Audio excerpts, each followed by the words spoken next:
We are going to do yoga regularly every day, at least for half an hour, to keep ourselves healthy. It is not only physically, mentally and spiritually also. Today is the day declared, but every day is yoga day. Every day we have to start our day with yoga to keep ourselves fit for 24 hours. So I request my students, my parents, my teachers and everyone, we have to follow this protocol. We have to do everyday yoga. You have to give time to ourselves to keep us fit.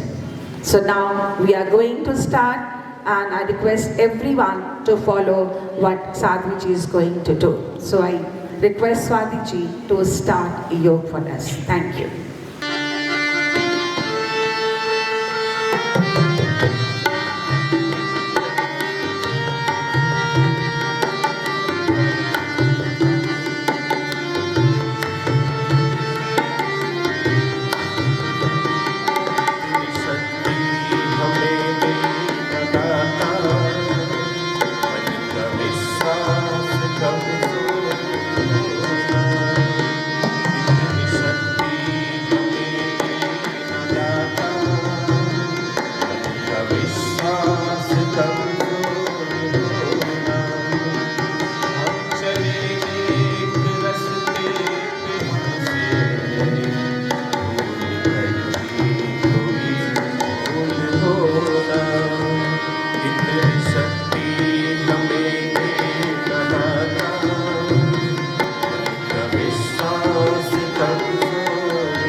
आज हम अंतर्राष्ट्रीय योग दिवस मनाने जा रहे हैं। इस बार हम 9वां अंतर्राष्ट्रीय योग दिवस मना रहे हैं।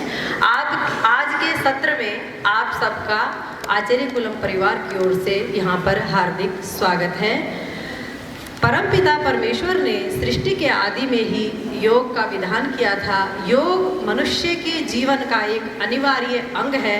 महर्षि पतंजलि जी कहते हैं, योगः समाधि ही समाधानम, अर्थात योग ही समाधि है और समाधि का मतलब समाधान। जीवन की सभी समस्याओं का समाधान योग में निहित है, योग में स्थित है। प्रत्येक मनुष्य को प्रतिदिन योग का अनिवार्य रूप से अपने जीवन में अनुष्ठान करना चाहिए। यदि आप करते हैं तो बहुत अच्छी बात है, अन्यथा आज अब यहाँ योग सत्र में संकल्प लेकर के जाएं कि हम जीवन में प्रतिदिन अपने शरीर के लिए कम से कम 1 घंटा अवश्य ही लगाएंगे।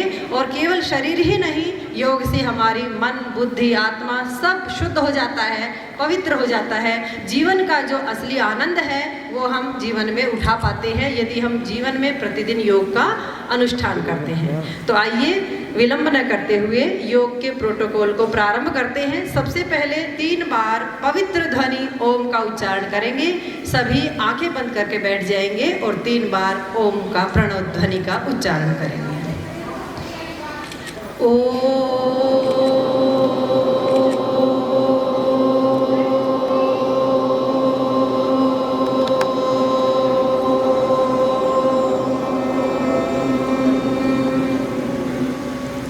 लंबी गहरी सांस भरेंगे।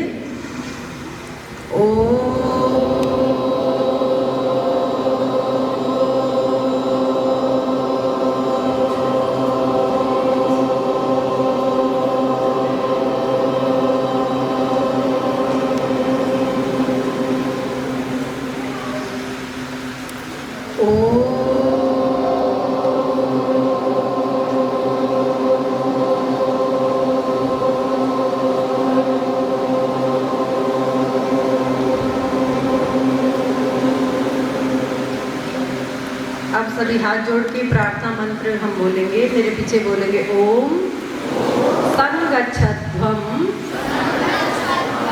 संवदध्वं संवो मनानसि जानतां देवा भागं यथा पूर्वे संजानाना उपासते। हे परमेश्वर, हमें इतनी शक्ति और सामर्थ्य दीजिए जिससे कि हम सब मिलजुल कर अपने जीवन में निरंतर योग का अनुष्ठान करते हुए निरंतर उन्नति करते रहें। ओम शांति शांति शांति। तो अब सभी अपने स्थान पर खड़े हो जाएंगे। पहले खड़े होने वाले योगाभ्यास हमारे आरंभ होंगे। अब अपनी दाईं तरफ आप गर्दन को झुकाएंगे। गर्दन संबंधी जो भी समस्याएं हैं, सर्वाइकल आदि, वापिस इनसे छुटकारा मिलता है। इसको करने से बाईं तरफ करेंगे। वापिस चलिए, ये गर्दन के आसन हो गए हैं।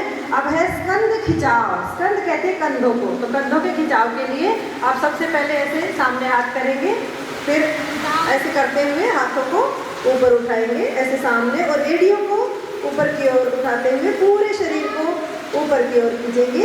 धीरे धीरे स्कंद खिंचाव। ये भी कंधों के लिए बहुत ही जरूरी है, आवश्यक है, लाभदायक है। धीरे धीरे वापस आएंगे। अब हम करेंगे स्कंद चक्र। अपने हाथों को यहाँ पे कंधों पे रखें और गोल गोल हम घुमाएंगे अपने कंधों को। धीरे धीरे घुमाएंगे। बहुत ही अच्छा कर रहे हैं सब लोग। चलिए वापस धीरे धीरे अपनी स्थिति में आ जाएंगे। अब क्रम आता है हमारा घुटना संचालन। अपने हाथों को यहाँ आप ऐसे मुट्ठी बांध के सामने कर लेंगे और नीचे बैठेंगे धीरे धीरे, कुर्सी पे जैसे बैठते हैं ऐसे। सांस भरते हुए, सांस छोड़ते हुए वापस एक बार फिर अभ्यास करेंगे। आजकल बहुत ज़्यादा घुटने की समस्याएं बढ़ रही हैं, उसके लिए अत्यंत उपयोगी है। एक बार फिर करें। प्रतिदिन आप 10 बार इसका अभ्यास करें। अब है हमारा ताड़ासन। ताड़ासन के लिए आप अपने हाथों को ऐसे क्लो कर लेंगे और ऊपर की तरफ पूरे शरीर का खिंचाव रहेगा, एड़ियों को उठा करके। ये घुटनों के लिए भी बहुत उपयोगी है और लंबाई के लिए, बच्चों की हाइट बढ़ाने के लिए इसका बहुत ज़्यादा उपयोग है। वापिस अब हम करेंगे वृक्षासन। वृक्षासन करेंगे तो अपने दाएं पैर को बाएं पैर पर ऐसे रखेंगे जंघा पर और ऐसे हाथ जोड़ेंगे। वापिस अब दूसरे पैर से करेंगे। इससे बहुत एकाग्रता बढ़ती है, जितना हो सके जिससे। अब हम करेंगे पाद हस्तासन। पाद मतलब पैर, हस्त मतलब हाथ। तो अपने हाथों को ऐसे ऊपर उठाएंगे, फिर धीरे धीरे नीचे अपने पैरों को छुएंगे और सिर को घुटनों पर लगाएंगे। नीचे पैरों को छुएंगे, घुटनों के ऊपर सिर को लगाएंगे और टेस्ट करेंगे कौन कितने लगा पा रहा है। वापिस धीरे धीरे। अब हम करेंगे अर्ध चक्रासन। अपने हाथों को ऐसे अपनी कमर पे रख लेंगे, अर्ध चक्रासन।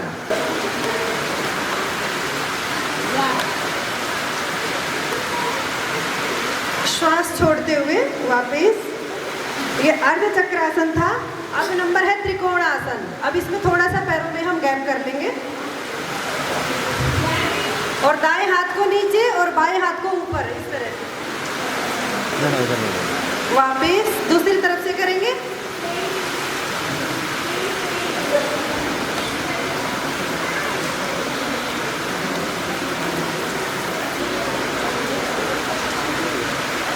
वापिस। ये हमारे खड़े होने के आसनों का क्रम पूरा होता है। अब हम बैठने के आसन करेंगे। धीरे धीरे सब अपने स्थान पर बैठ जाएंगे। बैठेंगे दंडासन में। दंडासन जैसे डंडा सीधा होता है ऐसे ही बिल्कुल सीधे सामने पैर फैला के बैठेंगे। इसका नाम है दंडासन। इससे शरीर में शक्ति का संचार होता है। 5-10 मिनट इसका प्रतिदिन अभ्यास करना चाहिए हमें। इसके बाद हम करेंगे भद्रासन। तो भद्रासन में क्या करेंगे, दोनों पैरों को ऐसे मिला लेंगे और आगे से ऐसे पकड़ लेंगे। घुटनों को ऐसे जमीन पर लगाइए और आगे से ऐसे पकड़िए। आसन का नाम क्या है, भद्रासन। अब इसके बाद क्रम है वज्रासन। वज्रासन में क्या करेंगे, ऐसे अपने पैर मोड़ के पैरों के पीछे बैठ जाएंगे।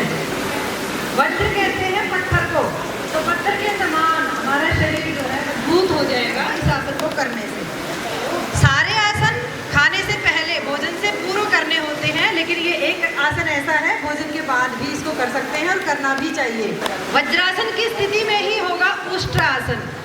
तो इसको करेंगे, ऐसे खड़े हो जाएंगे और पीछे की तरफ जितना हो सके कमर पे हाथ रखिए और झुकिए ऐसे।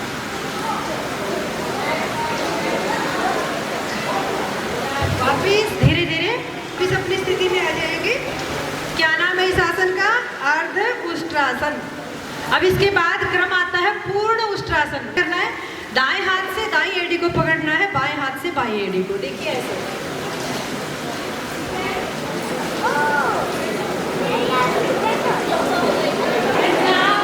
वापिस धीरे धीरे। ये कमर के लिए बहुत ही अच्छा आसन है। इसके बाद हम करेंगे शशकासन। इसमें आप क्या करेंगे, ऊपर हाथ उठाएंगे श्वास भरते हुए और श्वास छोड़ते हुए सामने सिर को नीचे लगाएंगे, हाथ को ऐसे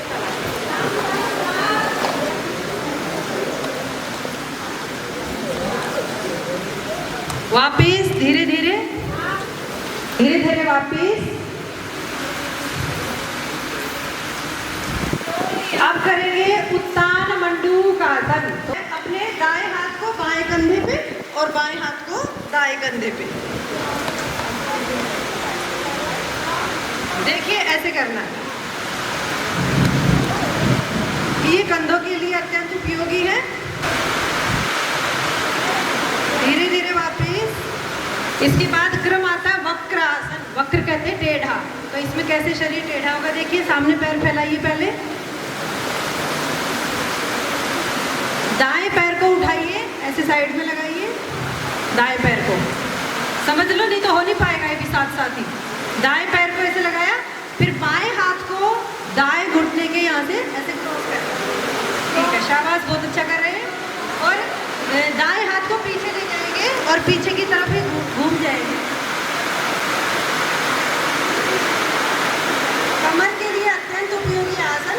पीछे की तरफ देखिए, जिधर आप करें पीछे, तो जितना हो सके पीछे की तरफ खिंचाओ, कमर पे खिंचाव आएगा। यदि किसी की कमर में दर्द रहता है तो निरंतर इसका 5 से 10 मिनट अभ्यास करें। 5 से 10 बार इसको करें धीरे धीरे वापिस। तो निश्चित रूप से कमर का दर्द इससे ठीक हो जाएगा, ये मेरा एक्सपीरियंस है। अब इसके बाद बैठने के आसन भी पूरे होते हैं, लेटने के आसन शुरू होते हैं। तो सभी उल्टे लेट जाएंगे, अपने स्थान पर उल्टे लेट जाएं। इसमें क्या करना है आपको, सबसे पहले मकर आसन है। मगरमच्छ होता है, जैसे मगरमच्छ पड़ा रहता है, ऐसे ही थोड़ा सा शरीर को विश्राम देने के लिए बहुत सारे आसन कर लिए, तो शरीर के विश्राम की स्थिति के लिए मकर आसन है। अब इसी में हम करेंगे भुजंग आसन। भुजंग आसन, दोनों हाथों को साइड में लगाएंगे और ऐसे ऊपर उठ जाएंगे। क्या बात, सांस भरते हुए। भुजंग कहते हैं सांप को, सर्प को। तो सांप की तरह कानों को उठा देते हैं हम, इसलिए इस आसन का नाम भुजंग आसन है। लगभग 45 डिग्री के कोण पर अपने पैर ऊपर उठाएंगे, श्वास भरते हुए दोनों पैर। और जो दोनों पैर नहीं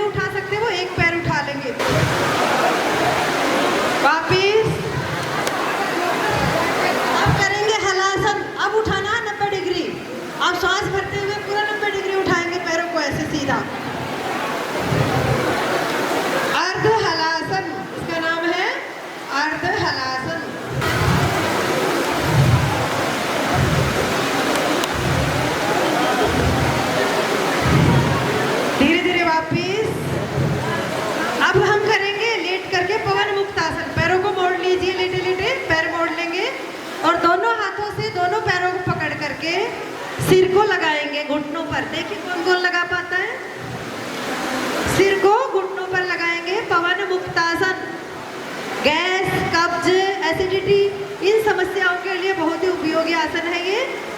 5 से 10 मिनट लगातार इसका अभ्यास करने से आपके जीवन से गैस हमेशा के लिए चली जाएगी। अब इसके बाद आसनों में अंतिम आसन है शवासन। इसको योग निद्रासन भी कहते हैं। ये सबसे अच्छा, इसमें सोने का काम करना है ना। सब लेट जाएंगे सीधे, शरीर को ढीला छोड़ देंगे। योग निद्रासन है, इससे आपकी थकान भी दूर होगी धीरे धीरे। सभी लेट जाएंगे, सभी बच्चे लेटिए, शरीर को बिल्कुल ढीला छोड़ देंगे।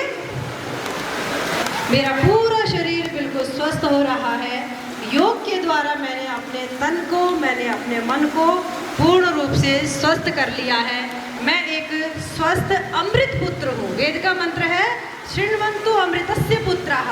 ऐ मनुष्यों, आप सब अमृत के पुत्र हो। अमृत जो अमर परमात्मा है, उसकी हम संतान हैं। हमारे अंदर अपार शक्ति है।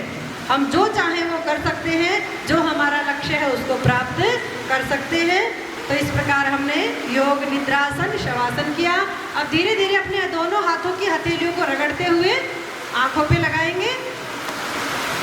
धीरे धीरे लगाएंगे 3 बार और फिर बाई करवट लेते हुए धीरे धीरे उठ करके बैठ जाएंगे। आराम करने के लिए नहीं, किस लिए बैठेंगे? प्राणायाम करने के लिए बैठेंगे। तो पद्मासन में बैठ करके हम प्राणायाम करेंगे। प्राणायाम शब्द का क्या अर्थ है? प्राण आयाम, प्राण का विस्तार। जितना गहरा सूक्ष्म आपका प्राण होगा, उतनी आपकी इम्यूनिटी, रोग प्रतिरोधक क्षमता उतनी अधिक होगी। तो प्राणायाम के करने से हमारा पूरे शरीर की इम्यूनिटी बढ़ती है, रोग प्रतिरोधक क्षमता बढ़ती है। सबसे पहले कपालभाति प्राणायाम करेंगे। इसमें क्या करना है आपको? प्रयास पूर्वक, प्रयत्न पूर्वक, फोर्स लगा के, जोर लगा के श्वास को बाहर फेंकना है और 1 सेकंड में 1 स्ट्रोक करेंगे और फिर श्वास अंदर अपने आप आता रहेगा। सिर्फ आप बाहर फेंकने के लिए प्रयास करते रहे। जैसे देखिए,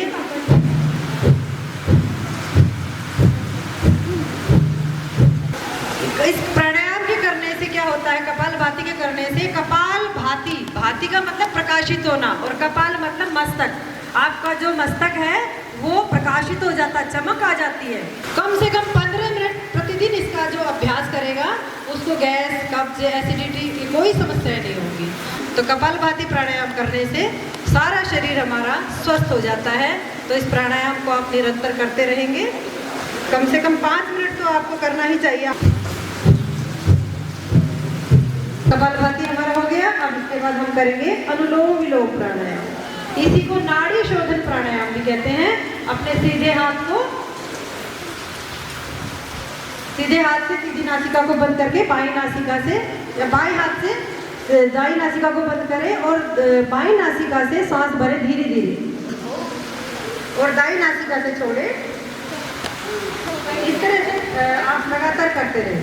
कपालभाति से हमारे सेल जो है एक्टिव हो रहे थे, क्रियाशील हो रहे थे। ऐसे ही इस अनुलोम विलोम से सारी हमारी नस नाड़ियाँ खुल जाती हैं। जो कहीं भी ब्लॉक है, बंद है, वो सारी नाड़ियाँ आपकी खुल जाएगी। लंबी गहरी सांस लेने का प्रयास करें। जितना धीरे धीरे लंबा गहरा सांस अंदर भरेंगे, जितना धीरे धीरे लंबा गहरा सांस छोड़ेंगे, तो आपका श्वास दीर्घ और सूक्ष्म हो जाएगा और आपकी सारी नाड़ियाँ इससे शुद्ध हो जाएंगी और खुल जाएगी। आप 5 मिनट तक इसका अभ्यास करेंगे। हम भजन के साथ इसका अभ्यास करेंगे।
बहुत अच्छे सभी अभिभावकों ने, सभी का धन्यवाद।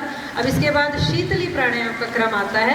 जब अधिक गर्मी होती है, आज तो परमात्मा की कृपा से हमारे यहाँ मौसम अच्छा है, तो गर्मी होती है तब इस प्राणायाम को करते हैं ठंड के लिए। तो इस प्राणायाम को भी थोड़ा सा करने का अभ्यास करेंगे। जीभ को बाहर निकाल करके आगे से थोड़ा सा मोड़ लेंगे, उसको होल्ड करेंगे और मुख से श्वास अंदर लेंगे, तो उससे ठंडी ठंडी हवा अंदर जाएगी मुख से होते हुए, तो जो गर्मी है वो हमारी शांत हो जाएगी। तो करने का अभ्यास करेंगे, थोड़ा प्रयास करेंगे।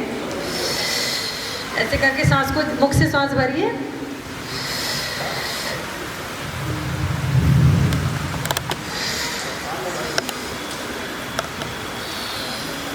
इसके बाद भ्रामरी प्राणायाम का क्रम आता है। इसमें आप अपने दोनों हाथों से आंखों को बंद करेंगे, घुटने से अपने कान को, अंगूठे से अपने कान को बंद करेंगे और उंगलियों से नेत्रों को, आंखों को बंद करेंगे और इसमें ओम का गुंजन करेंगे। जैसे इसका भ्रामरी प्राणायाम इसका नाम है, जैसे भोरा होता है, भ्रमर कहते हैं भोरे को, जैसे भोरा गुंजन करता है, ऐसे ही हम क्या करेंगे, गुंजन करेंगे। 3 से 5 बार इसका करेंगे हम अभ्यास।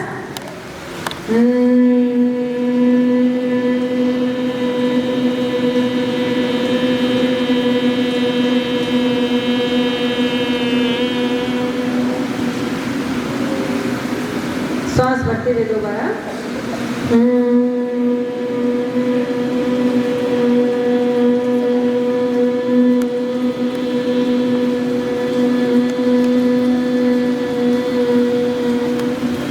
पुनश्च एक बार फिर श्वास भरते हुए करेंगे।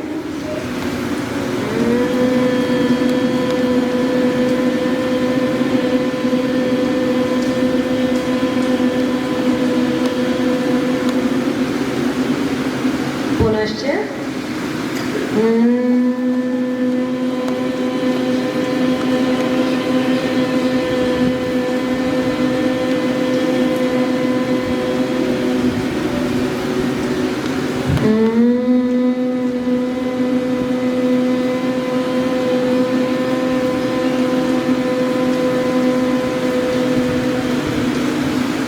दोनों हाथों को घुटनों पर ले आएंगे ज्ञान मुद्रा में। अब अंत में हम ध्यान का अभ्यास करेंगे। आंखें बंद ही रखेंगे सभी और हाथों को घुटनों पर रख के ध्यान आप सीखेंगे आज की कैसे ध्यान करना है। 5 से 10 मिनट आपको हमें प्रतिदिन ध्यान करना चाहिए। अधिक से अधिक तो 2-3 घंटे तक, जितना अधिक हो सके अच्छा ही होगा, पर 5 से 10 मिनट तो प्रति बच्चे को, प्रत्येक मनुष्य को अवश्य ही करना चाहिए। तो ध्यान का अर्थ क्या होता है? ध्यानम निर्विषयम मनः, अपने मन को विषयों से, संसार के शब्द, स्पर्श, रूप, रस, गंध सब जगह से अपने मन को हटा लेंगे और कुछ देर के लिए अपने बारे में, अपनी आत्मा के बारे में और परमात्मा के बारे में ही सोचेंगे। योग दर्शनकार महर्षि जी लिखते हैं, तदेवार्थ मात्र निर्भासम स्वरूप शून्यमिव समाधि। तदेवार्थ मात्र अर्थात अर्थ मात्र रहे, परमात्मा मात्र रहे, तो वो जो ध्यान है वो ही हमारा समाधि बन जाता है जब हम बाहर के विषयों से अपने मन को हटा लेते हैं। थोड़ा सा अपनी आत्मा के बारे में भी हमें अवश्य सोचना चाहिए, चिंतन करना चाहिए कि मैं इस शरीर से भिन्न एक चेतन तत्व हूँ। अनंत काल से मेरी यात्रा चल रही है, बार बार मैं शरीर धारण करता हूँ और अनंत काल तक मेरी ये यात्रा चलती रहेगी जब तक कि मैं मुक्त न हो जाऊँ। जब तक मैं बुराइयों से, दोषों से, अविद्या से मुक्त नहीं हो जाऊँगा, तब तक मुझे इसी प्रकार बार बार मनुष्य आदि योनियों में, पशु पक्षी आदि योनियों में भी मुझे आना पड़ेगा। तो कौन है वो व्यक्तित्व इस संसार में जो मुझे मुक्त कर सकता है, पूर्ण दुख निवृत्ति जहाँ हो सकती है? तो कहते हैं सांख्य दर्शनकार, अथ त्रिविध दुखा अत्यंत निवृत्ति ही अत्यंत पुरुषार्थ है। कि पुरुषार्थ तो हम प्रतिदिन करते हैं, परिश्रम पर प्रतिदिन करते हैं, लेकिन अत्यंत पुरुषार्थ उसी का नाम है, अत्यधिक पुरुषार्थ उसी का नाम है कि हम तीनों दुखों से पूर्ण रूप से मुक्त हो जाएं। तो क्या कोई ऐसा स्थान, क्या कोई ऐसा धाम है जहाँ पर हमें कोई भी दुख, कोई भी पीड़ा ना हो? तो वो एकमात्र स्थान है परमात्मा। कहाँ रहता है? ईशावास्यमिदं सर्वम, यजुर्वेद कहता है, 40वें अध्याय का पहला मंत्र है कि परमेश्वर सब जगह है, आपके हमारे हृदय में भी है। तो क्यों ना हम फिर अपने हृदय में ही परमात्मा से प्रतिदिन बातें करें।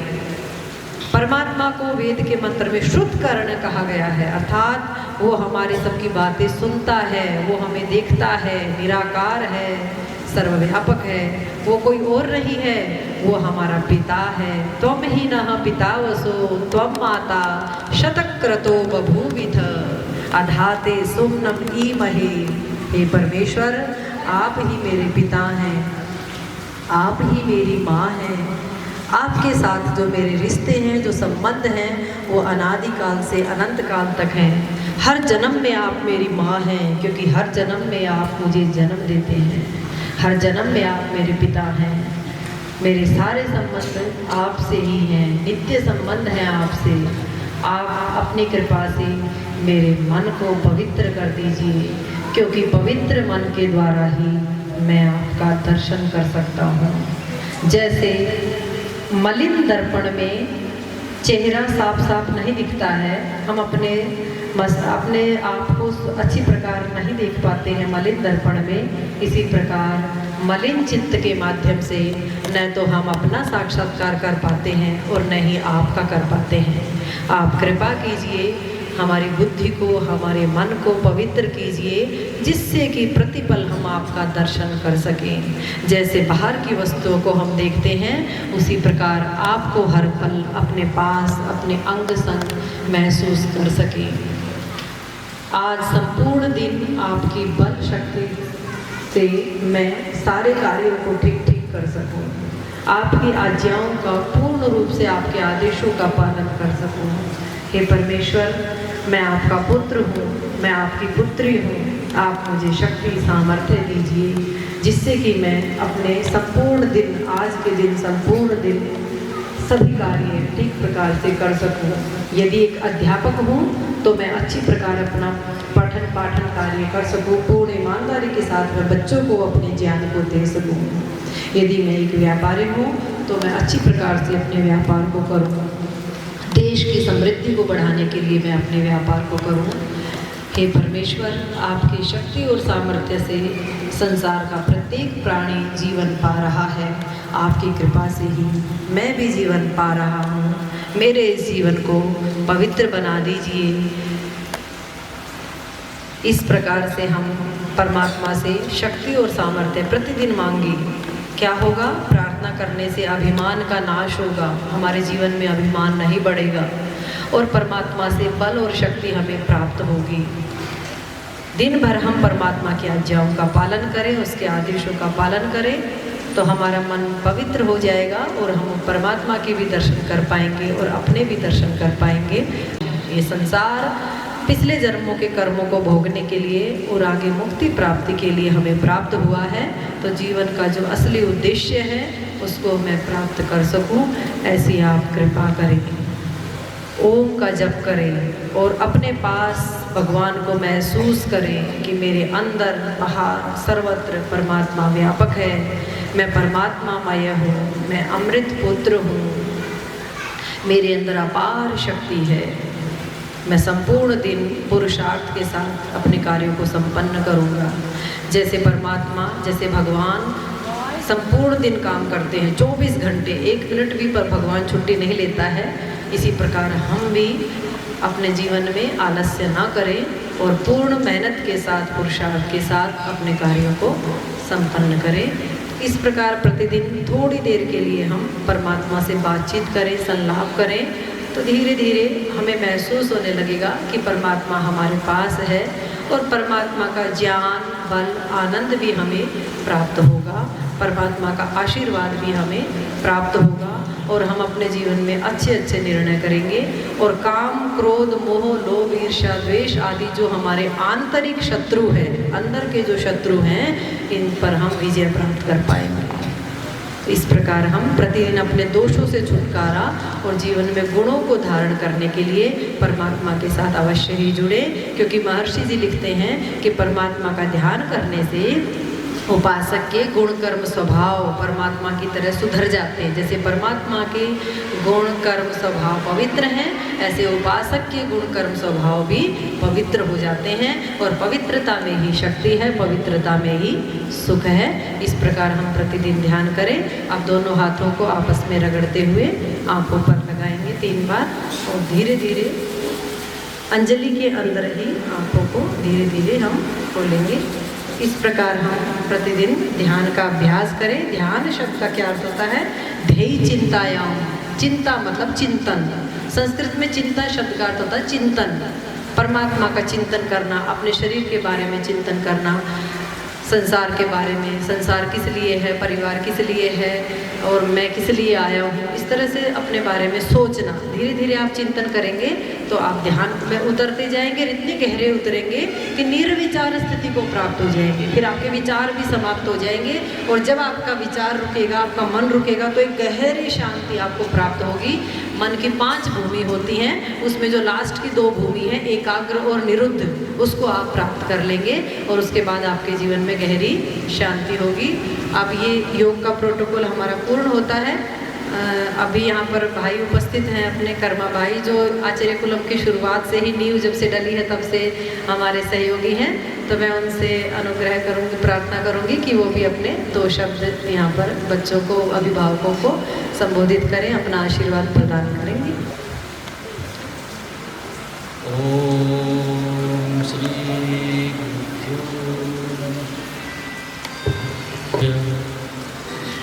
स्वामी जी एवं सर्वे आचार्य श्री को सूक्ष्म उपस्थिति को नमन बंदन है।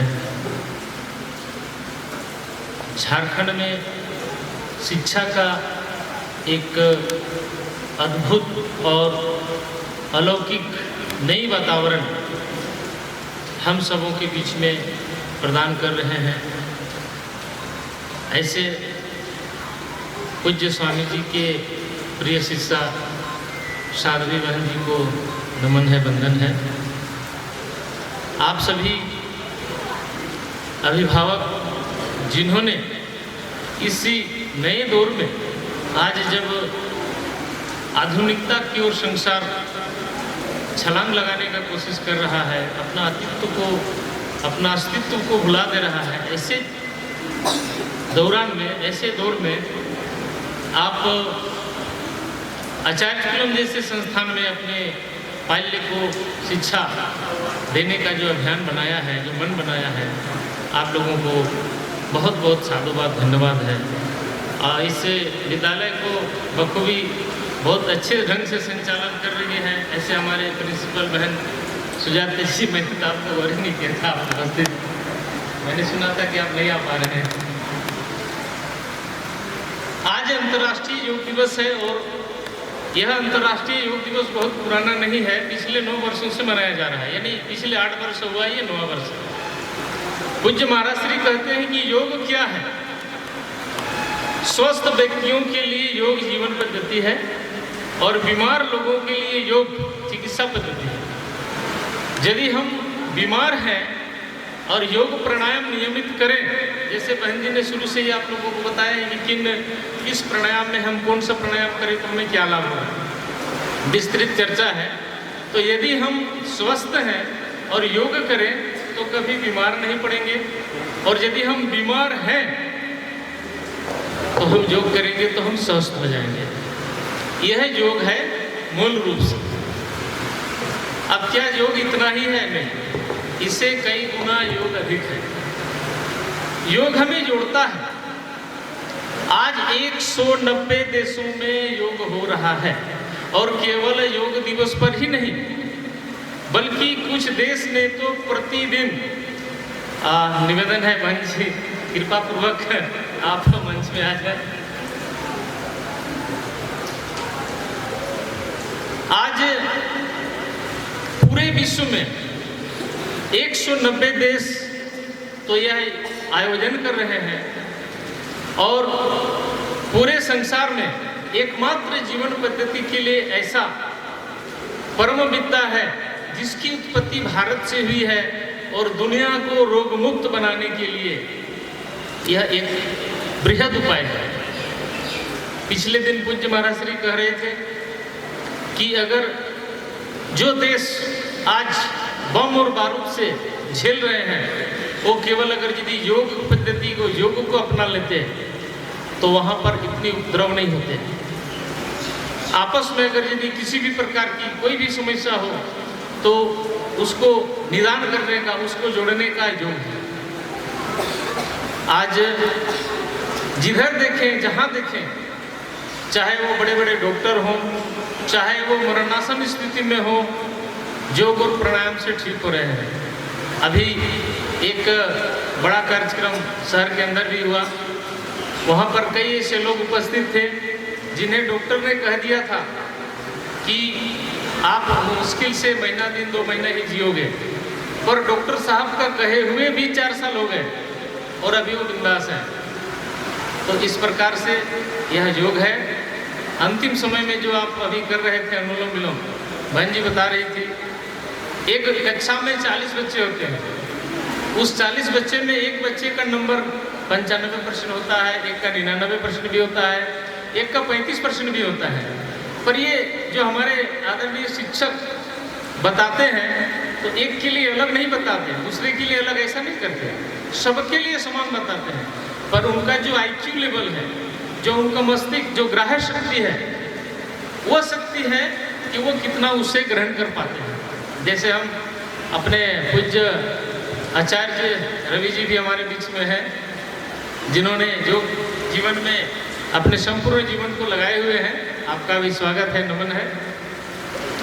जब हम अनुलोम विलोम करते हैं तो हमारे मस्तिष्क जो है, जो हमारे ग्राह्य शक्ति है, जो पावर है कि हम उसको स्टोर कर सकें, वो बड़ा मजबूत हो जाता है। तो हम जैसे कहते हैं ना कि आप, मैं तो सबसे ज़्यादा शिक्षकों से सुनता हूँ, सीखता हूँ। एक बच्चे को हमने एक बार बता दिया, उन्होंने उसको याद कर लिया, कंठस्थ कर लिया। एक को हमने 2 बार बताया, तब याद किया। एक को हमने 3 बार बताया, तब याद किया। एक को हमने 5 बार बताया, फिर भी याद नहीं किया। जब उसको 2-4 ठक्कर दिए तो जाकर के कहीं थोड़ा याद किया। क्या ये बताने वाला की गलती है? नहीं। जो शक्ति है, श्रवण शक्ति है, और उसको बढ़ाने के लिए ये जो अनुलोम विलोम प्राणायाम है, जो बहन जी भी बता रहे थे, सबसे बढ़िया प्राणायाम है।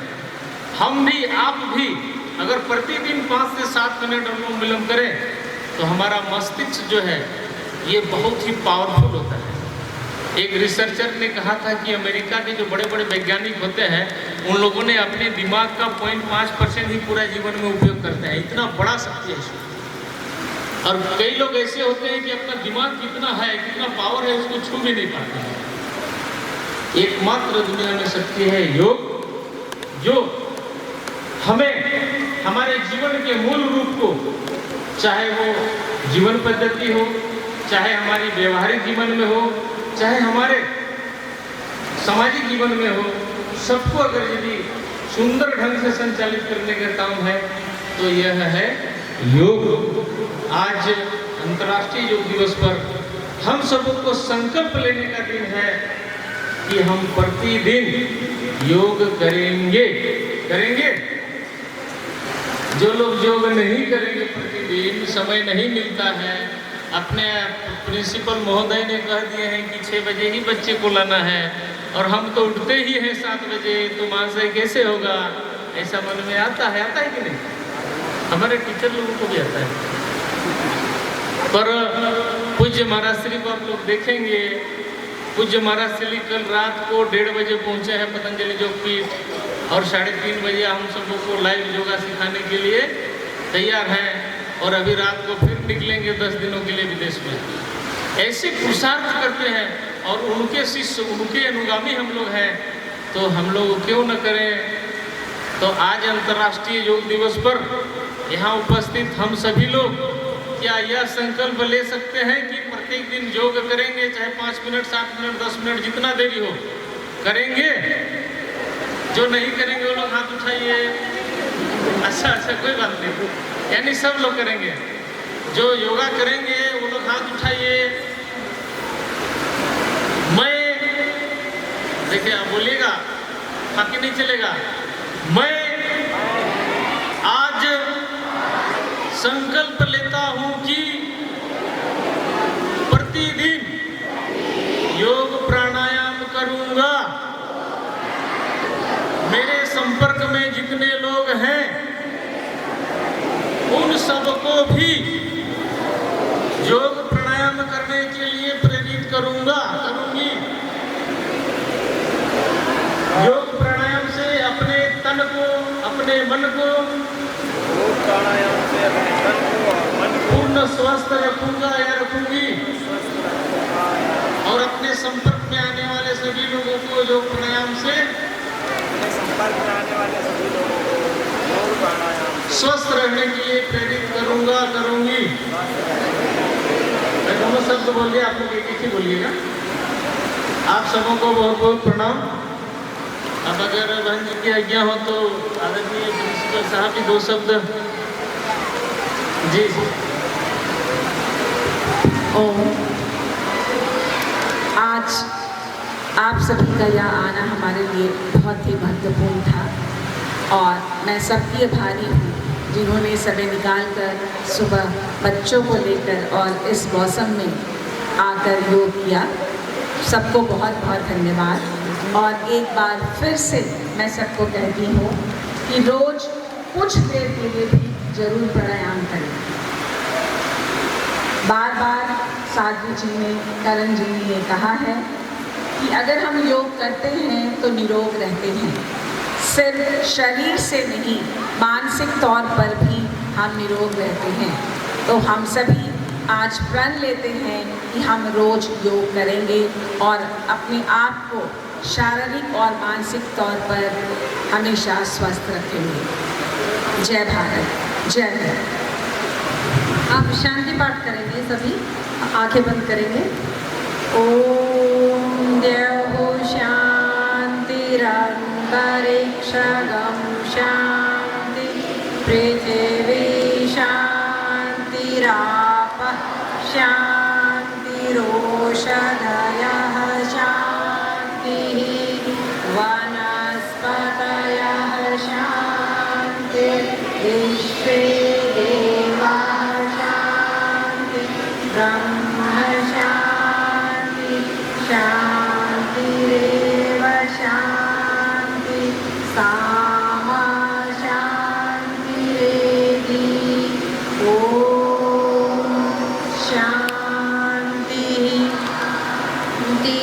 शांति। वैदिक अभिवादनम सभी को सादर नमस्ते जी। सभी का बहुत बहुत धन्यवाद। सबने उपस्थित आकर के इस योग सत्र को सफल बनाया। अब सब इस सत्र को हम विराम देते हैं। ओम।